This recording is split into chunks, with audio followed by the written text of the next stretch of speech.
There are towns that simply vanish from maps.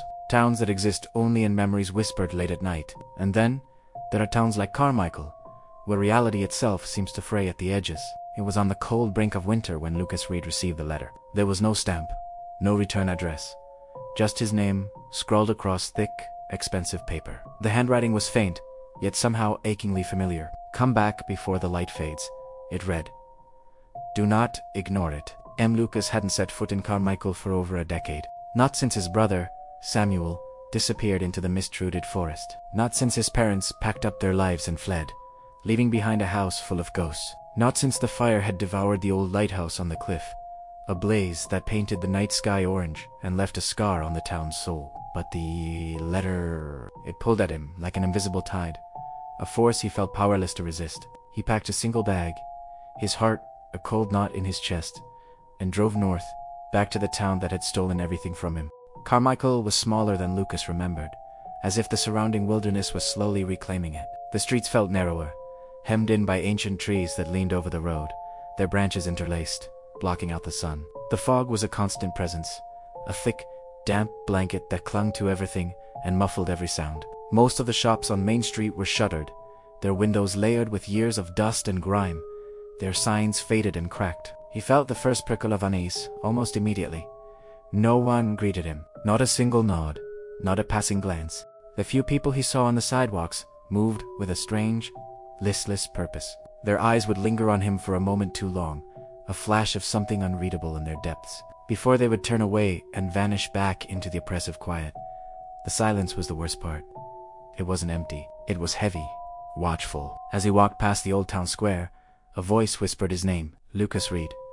It was as faint as the rustling of dead leaves, carried on the wind. Or maybe it wasn't the wind. Maybe it came from the fog itself, a spoon around his heart hammering against his ribs. The square was empty. There was no one there. A shiver, cold and sharp, traced its way down his spine. The town didn't just feel empty. It felt haunted. His car was parked at the edge of town, and he began the familiar trek up the winding path toward the cliffs. He remembered this walk from his childhood, a path he and Samuel had run down 1,000 times. He remembered the night of the fire, watching from his bedroom window as the lighthouse, a proud sentinel against the sea, was consumed by flames. It had been destroyed 15 years ago, reduced to a blackened, skeletal ruin. And yet, as he rounded the final bend and the cliffside came into view, he froze. There, against the bruised purple of the twilight sky, stood the lighthouse. It wasn't a ruin. It wasn't even a reconstruction. It looked reformed, as if it had simply willed itself back into existence. A pale, ethereal light bathed its form, a soft, unnatural glow that pulsed with a quiet rhythm. The door, which should have been splintered wood and rusted iron, stood ajar, a rectangle of perfect, inviting darkness. Despite every instinct screaming at him to run, to get back in his car and drive until Carmichael was nothing but a bad dream, he felt an inexorable pull. A force drew him forward, step by agonizing step, toward the open door and the pulsing heart of the impossible lighthouse. The moment he crossed the threshold, the air changed. It was thick with the smell of salt and decay, of old, waterlogged wood, and the phantom scent of smoke. He took a hesitant step inside, and the floorboards groaned under his weight. But the sound was wrong. It didn't happen as his foot came down, but a fraction of a second later, delayed, as if the lighthouse were thinking about the noise before making it. The walls around him seemed to breathe, a slow, rhythmic expansion and contraction that was almost imperceptible. This place was fundamentally wrong. In the center of the ground floor was a spiral staircase, winding its way down, not up. It descended into a pool of shadow that seemed to swallow the faint light from outside. From the depths below, a strange light glimmered, flickering and unsteady. It wasn't the warm glow of a light bulb or the dance of a flame. It was something else entirely, something cold and living. And then, from that same darkness, a whisper coiled up the stairwell, brushing against his ear like a cold breath. "Lucas, you're late." He gripped the railing, his knuckles white, and began his descent. The whispers multiplied with every step he took. They were soft at first, faint and indistinct, like voices heard through a thick wall. But soon they grew in number and urgency, weaving together into a disorienting chorus. "Lucas, don't leave me," one pleaded, a voice that tugged at a distant memory. "We saw you coming," hissed another, "the light remembers." Each voice felt intimately, horribly familiar. He recognized the tones, the inflections. A friend from grade school who had moved away, an old neighbor who had passed away years ago, and then a voice that made his blood run cold. A voice he hadn't heard in a decade. His brother, Samuel. They weren't ghosts. They weren't echoes. They were inside the light, trapped within its cold, shimmering embrace. The staircase finally ended, but it didn't open into a basement. It opened into a hallway that defied all logic, stretching into the distance farther than the lighthouse could possibly contain. Doors lined both sides of the corridor, an endless procession of them, some were slightly ajar, leaking strange light and stranger sounds. Others were shut tight. He felt compelled to open one. His hand, trembling, reached for a tarnished brass knob. The door swung inward to reveal his old fourth-grade classroom.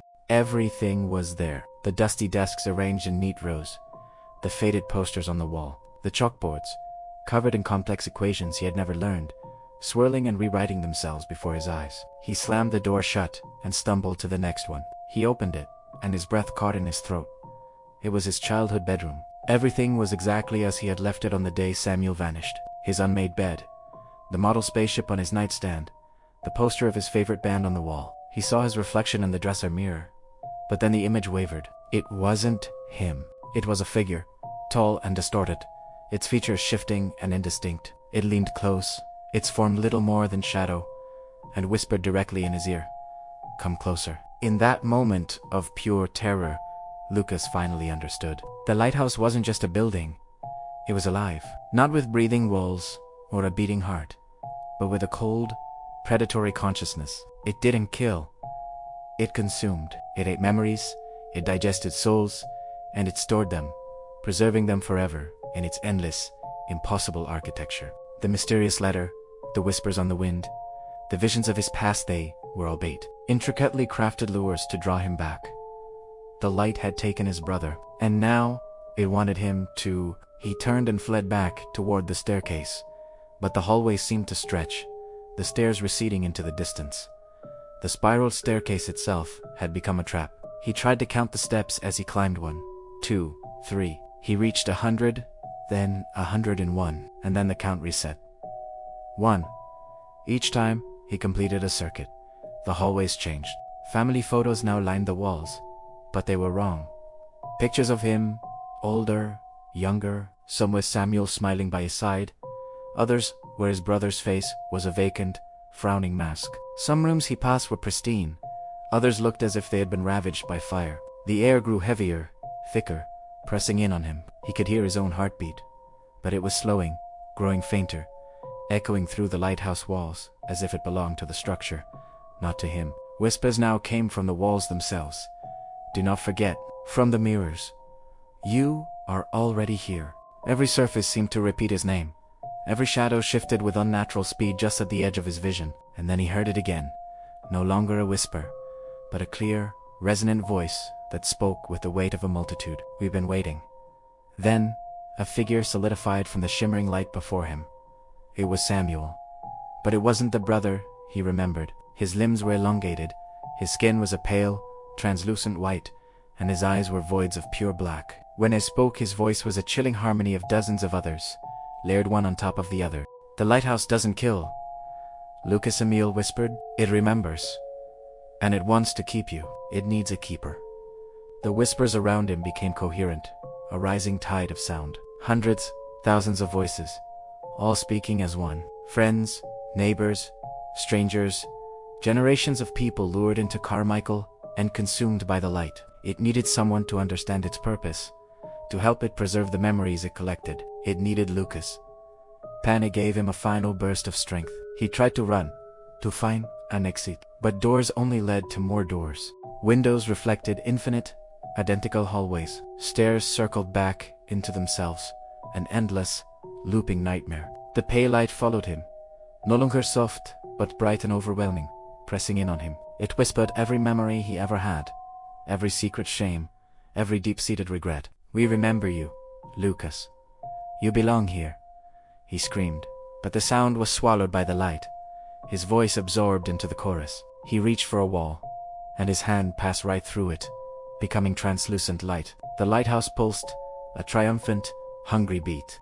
His memories were being copied, rewritten, stored. His very identity, the essence of who he was, began to dissolve. Months later, a new legend began to circulate about the strange, isolated town of Carmichael. Tourists who stumbled upon the place by accident spoke of a man they saw in the top window of the old lighthouse, a polite, smiling man who would wave, sometimes seeming to guide them down the spiral staircase with a gentle, silent gesture. But he wasn't truly alive. He was a part of the light, now. Lucas Reed had become the new keeper. His voice, stripped of its identity, now whispered along with hundreds of others. We remember, and we wait. The lighthouse on the cliff pulsed, with its cold, patient light, hungry and eternal, waiting for the next visitor, the next soul to be woven into its tapestry of memory. Carmichael remained a town that appeared on no map. But if you were lost, if you found your way there, if the fog rolled in and welcomed you, the lighthouse would already know your name. And somewhere, deep in its impossible spiral, a chorus of whispers would begin to stir. We wait, we remember, we keep the living. Here, a new voice would join the chorus, a faint echo in the back of your mind, a quiet pull you couldn't possibly resist. Come back. Come back before the light fades. There are secrets that nations bury so deep they become myths. Whispers that echo through centuries, dismissed as slander, as impossible rumors, as the desperate lies of political enemies. But what happens when the impossible becomes undeniable? When DNA doesn't lie? When historical records align perfectly like pieces of a puzzle no one wanted to solve? When the descendants of both the powerful and the powerless tell the same story across 200 years? In the rolling hills of Virginia, there stands a mansion called beautiful, iconic, a monument to American genius and enlightenment. But beneath its elegant columns and within its carefully preserved rooms behind the gardens that Thomas Jefferson himself designed, there lived a seeker so disturbing, so contradictory to everything its owner claimed to believe, that it would take nearly 200 years for America to face the truth. A secret involving 38 years of silence. 6 children born into slavery who looked remarkably like the President of the United States, and a woman who had no power to say no. This is not a story about monsters or demons. This is something far more unsettling, far more real, far more human in its cruelty. This is a story about a man who wrote that all men are created equal while owning over 600 human beings throughout his lifetime. A man who publicly mourned his wife's death while privately continuing a relationship with her half-sister. A woman who had no legal rights, no voice, no choice. A man whose words shaped a nation and inspired revolutions around the world, while his actions revealed the darkest contradictions of his time and ours. Before we continue with the story of Thomas Jefferson and Sally Hemings, I need you to do something. If you're fascinated by the dark, hidden corners of American history, by the secrets that shaped this nation, by the contradictions that still haunt us today, subscribe to this channel and hit that notification bell. And I'm curious, where are you listening from? Drop your state or city in the comments. Let's see how far these stories reach. How many of us are ready to face the uncomfortable truths of our past? Now, let me take you back to a time when America was young, when the ideals of liberty and the reality of slavery existed side by side, when one man could write about freedom while denying it to the people closest to him. The year was 1772, and Thomas Jefferson was 29 years old when he married Martha Wales Skelton on New Year's Day. She was 23, a wealthy widow who had been married before for just 3 years before her first husband died. She was considered one of the most eligible women in Virginia, not just for her inheritance, but for her beauty, her education, her refinement. She played the harpsichord with a skill that impressed even the most cultured members of Virginia society. She spoke French. She had read extensively. She was, by all accounts, exactly the kind of woman a man like Thomas Jefferson would choose. And by all contemporary accounts, it was a love match. This was rare for the time, when marriages among the Virginia gentry were often carefully calculated arrangements of property and alliance, where love was considered a pleasant bonus but hardly necessary. Jefferson's friends noted how he doted on her, how they would play music together for hours, he on his violin and she on her harpsichord. They read to each other. They discussed philosophy and literature. They seemed genuinely happy. But Martha brought more than love and refinement to Monticello. When her father, John Wales, died in 1773, just over a year after her marriage to Jefferson, she inherited a substantial fortune, 11,000 acres of land, 135 enslaved people, and debts, enormous debts that would plague Jefferson for the rest of his life, debts he would never fully escape.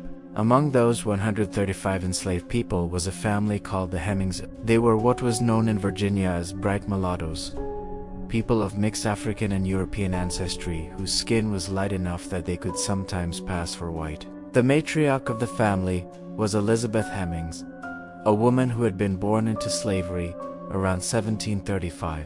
Her mother, according to family oral history, was a full-blooded African woman who had been captured and brought to Virginia in chains. Her father was an English sea captain named Hemmings.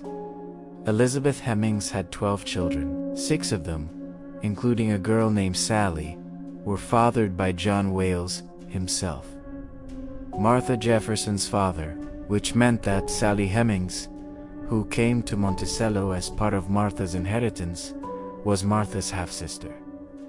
They shared a father.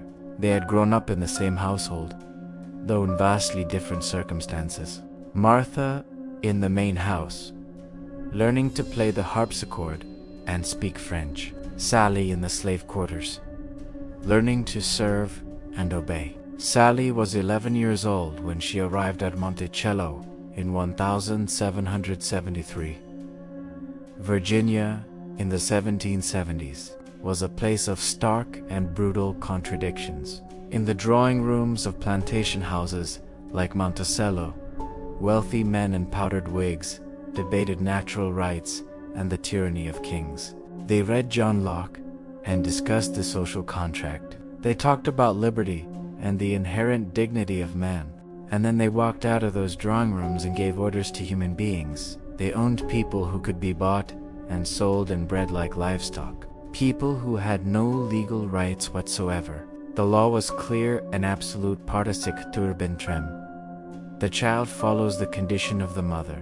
It didn't matter if your father was a plantation owner, a gentleman, a member of the House of Burgesses, even a future president. If your mother was enslaved, so were you. This law had been on the books in Virginia since 1662.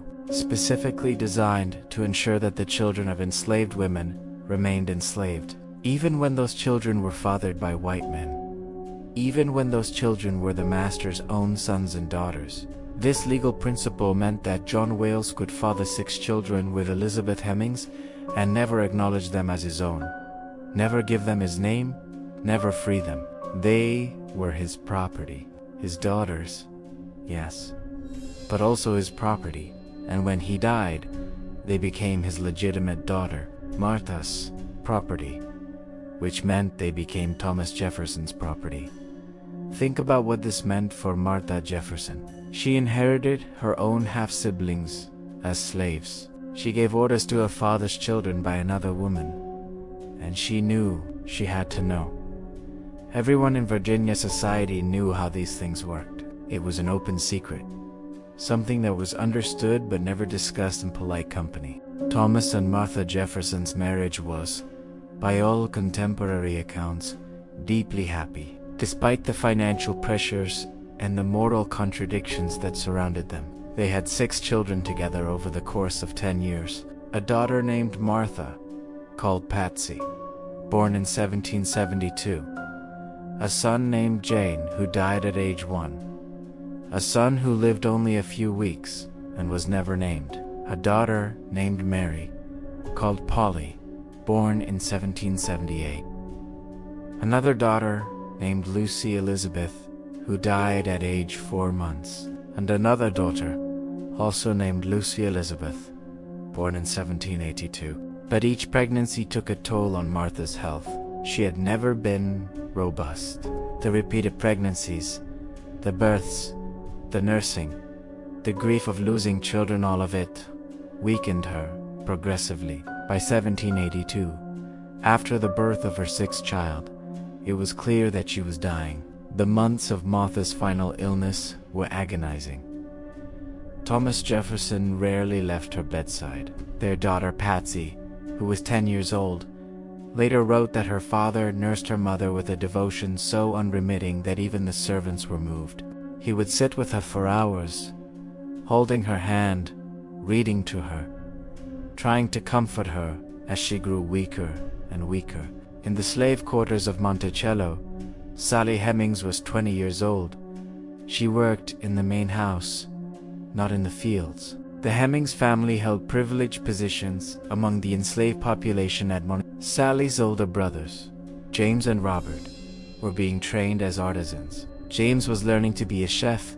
Robert worked as a joiner and carpenter. Her mother, Elizabeth, essentially managed the household, supervising the other enslaved women who cooked and cleaned and cared for the Jefferson children. But privilege is a relative term. When you can be sold at any moment, when you have no legal rights, when your body is not your own, when your children will be born into the same bondage that holds you. The Hemings family may have had better food, better clothing, less physically demanding work than the field slaves, but they were still slaves. They could still be whipped. They could still be sold.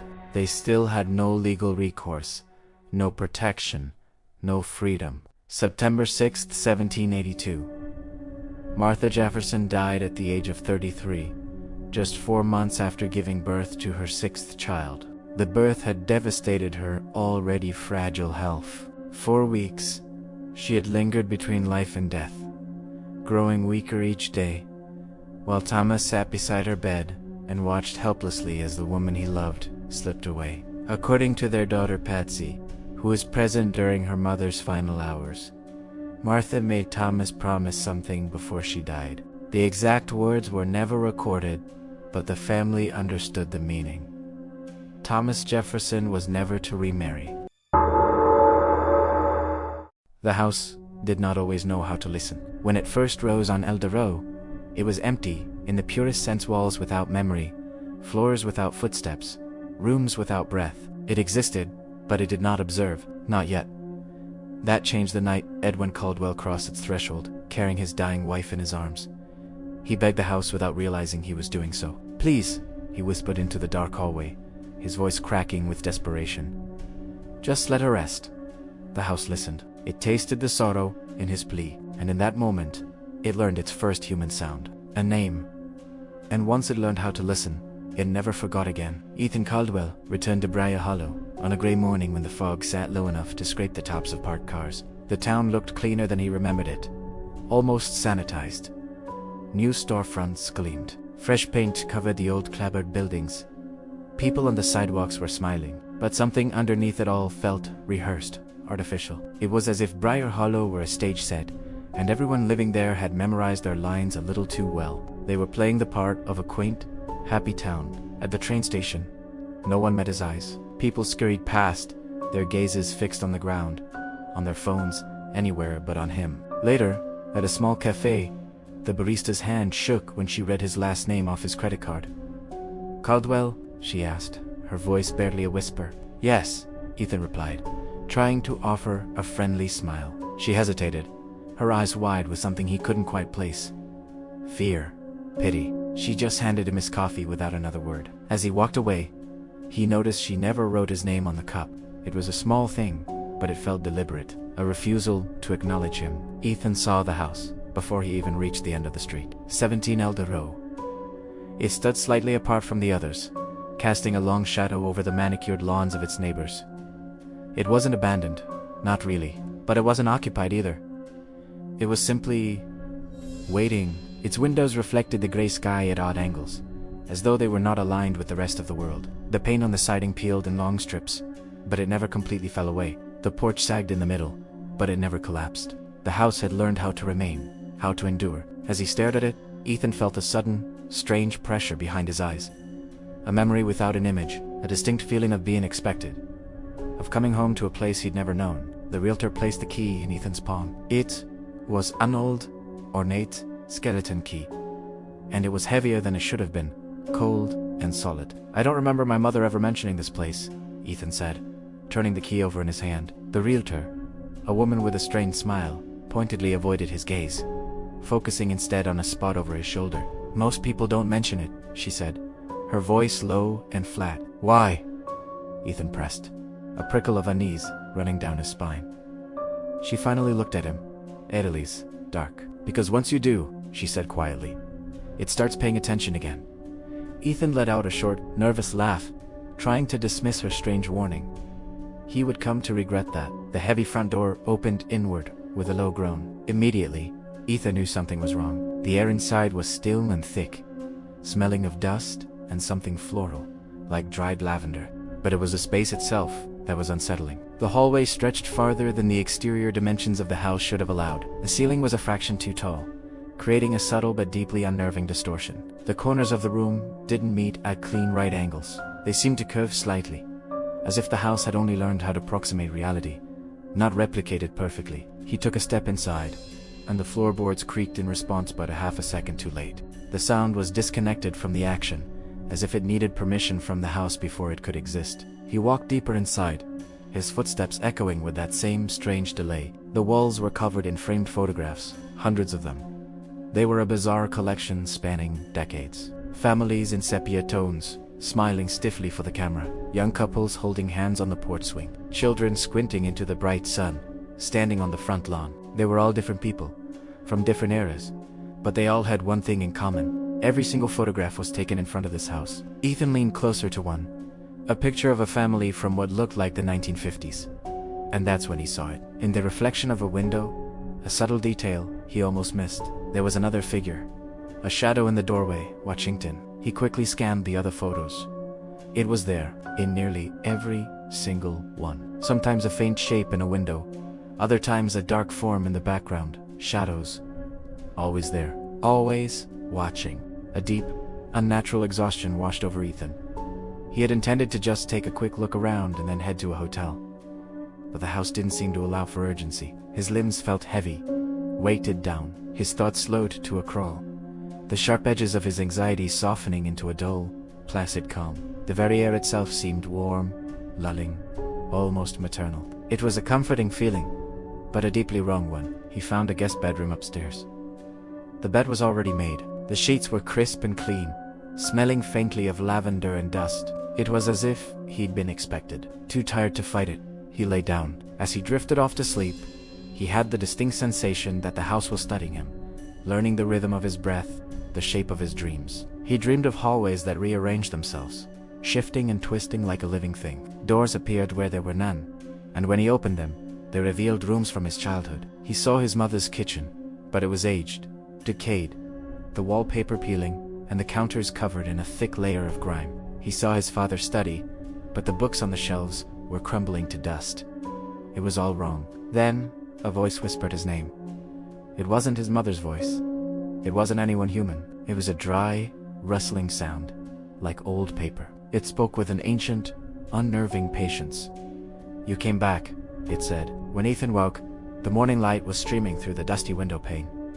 But the unsettling feeling of the dream lingered. He sat up and saw something that made his blood run cold.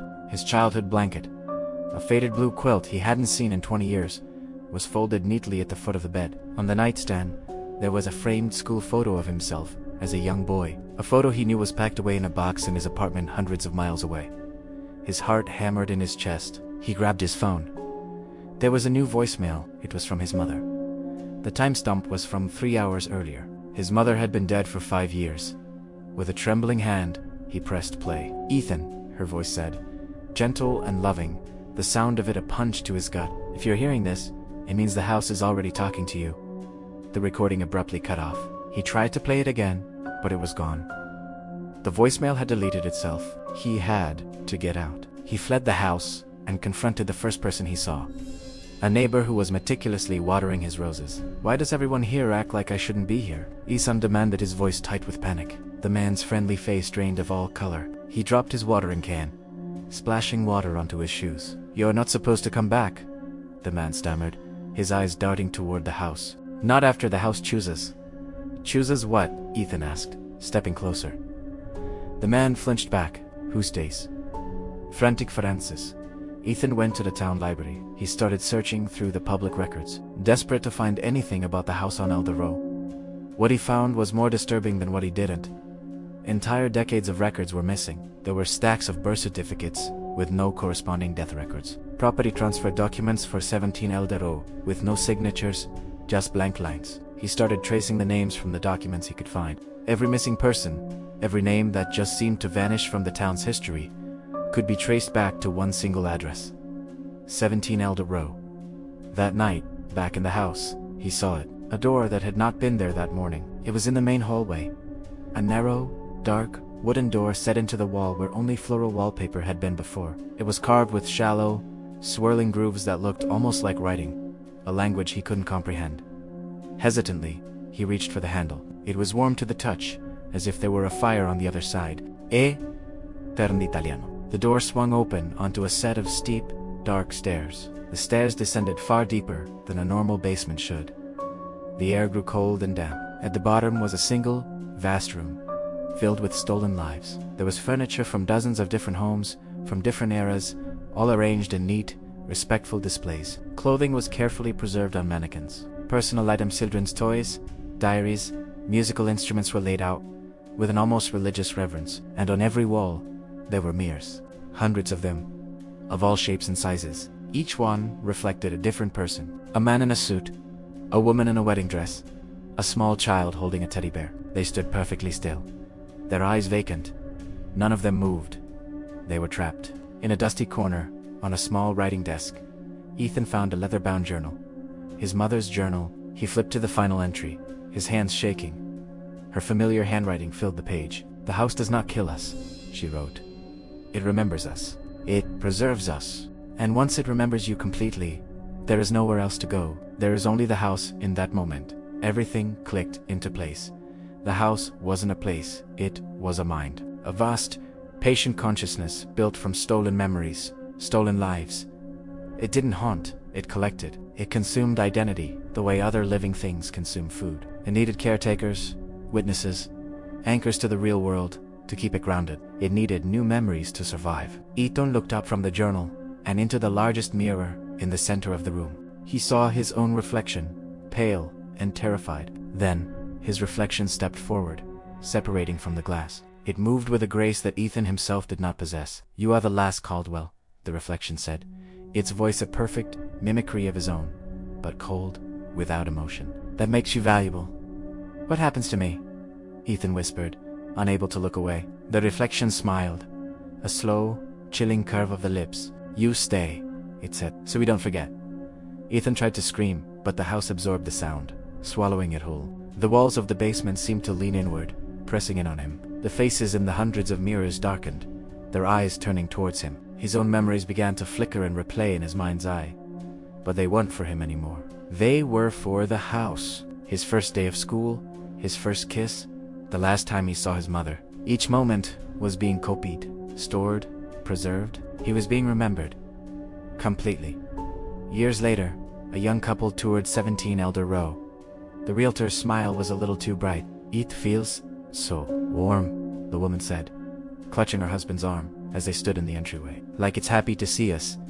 In the hallway, standing by a wall of old photographs, a man watched them with a practiced, friendly smile. His name was Ethan, but he did not remember choosing it. The heavy front door closed behind the couple. The house listened, and it began to learn 2 new names. Thank you for joining us on this unsettling journey. If you enjoy stories that linger in the dark corners of your mind, make sure to like this video and subscribe to our channel for more tales of the strange and unexplained. We'll see you next time.